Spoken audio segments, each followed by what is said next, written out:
Ümumdünya Şəhərsalma Forumu qeyd etdiyimiz kimi davam edir, hörmətli tamaşaçılar, və şef redaktorumuz İbrahim Kamiloğlu da tədbiri izləyən media nümayəndələri arasındadır. İndi biz ona bağlanırıq və ən son məlumatları İbrahim bizə çatdıracaq. Salam İbrahim, buyur, səni eşidirik. Salam Arzu, bəli, BMT-nin Ümumdünya Şəhərsalma Forumunun 13-cü sessiyasının 6-cı günü də, daha doğrusu 5-ci günü. 5-ci gündə yekunlaşmaq üzrədir və son panel Urbisitdən və münaqişədən yenidən qurmaya aparan yol adlı panel idi. Burada prezidentin Kəlbəcər və Laçındakı xüsusi nümayəndələri çıxış elədilər. Kəlbəcərdəki nümayəndə Bəşir Hacı bildirdi ki, Kəlbəcərin inkişafı elə nəzərdə tutulub ki, ən xüsusi inkişaf eləmiş bölgələrdən biri olacaq. Həmçinin bildirdi ki, ilin sonuna bir neçə kəndə köç gözlənilir və Zar kəndinə köç olacaq ilin sonuna qədər.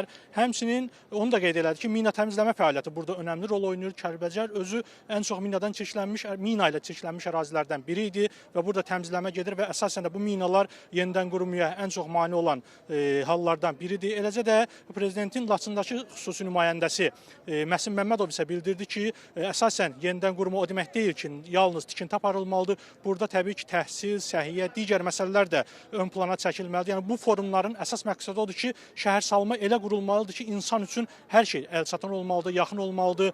Yəni hazırda Azərbaycanın apardığı konsepsiya da odur. Bildiyiniz kimi 15 dəqiqəlik şəhər konsepsiyası hazırda əsas layihələrdən biridir. Bakıda bunun tətbiqi artıq başlanılır və bunun tətbiqi üçün işlər görülür. Yəni bu nədir? 15 dəqiqə ərzində istənilən şəxs, istənilən sakin istədiyi bir infrastruktura çatmalıdır, onun üçün əlçatan olmalıdır. Yəni bu da marşrutla və yaxud hər hansı bir vasitə ilə yox, mikromobilliklə, yəni piyada olaraq və yaxud da ki, velosipedlə 15 dəqiqə hər hansı bir sənəd dalınca, dövlət dairəsinə getdikdə, istənilən ticarət mərkəzinə getdikdə maksimum 15 dəqiqə yanında olmalıdır. Yəni yaxın məsafədə mərkəzləşmiş kompakt şəkildə qurulmalıdır. Hazırda azad olunmuş ərazilərdə də yenidən qurma bununla bağlı gedir, bu konsepsiyadır və onu da qeyd edeyim ki, bu məsələ ilə bağlı ən gözəl mesajı Türkiyə Millət Məclisinin nümayəndəsi, yəni millət vəkili Adil Kara İsmayıloğlu çıxışında bildirmişdi. Dedi ki, ev yalnız yaşamaq yeri deyil, həmçinin təhsil, səhiyyə, hamısı ev deyəndə bunlar nəzərdə tutulmalıdır, ailə, ev, hamısı nəzərdə tutulur. Onu da qeyd edeyim, sabahki tədbirlərdə də ilk panellərdən biri də